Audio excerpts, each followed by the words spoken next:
Assalamualaikum warahmatullahi wabarakatuh.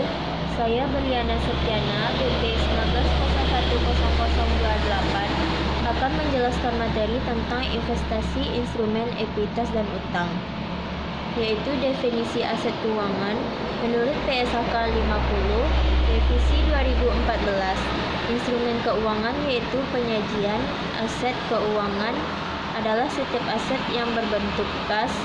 Instrumen ekuitas yang diterbitkan entitas lain, hak kontraktual, dan kontrak yang akan atau mungkin diselesaikan dengan menggunakan instrumen ekuitas yang diterbitkan oleh entitas. Pengakuan dan pengukuran awal aset keuangan.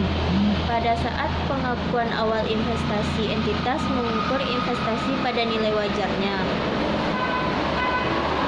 Metode nilai wajar. Pengukuran setelahnya. Investasi dalam instrumen ekuitas berdasarkan klasifikasi aset keuangan dalam PSAK 55 revisi 2014. Yang pertama, aset keuangan yang diukur pada nilai wajar melalui laba rugi. Yang kedua, aset keuangan yang diklasifikasikan dalam kelompok tersedia untuk dijual. Metode nilai wajar penghentian pengakuan, yaitu apabila entitas menjual investasi yang memenuhi kriteria penghentian pengakuan, maka selisih antara nilai tercatat investasi dan harga jual diakui sebagai laba atau rugi di tahun berjalan. Selanjutnya, metode nilai wajar pengukuran setelahnya menggunakan harga perolehan. Berdasarkan PSAK 55 revisi 2014, apabila dalam kondisi nilai wajar instrumen ekuitas tidak dapat ditentukan nilai wajarnya secara andal, maka investasi di instrumen ekuitas tersebut dicatat pada harga perolehan. Metode ekuitas pengukuran setelahnya.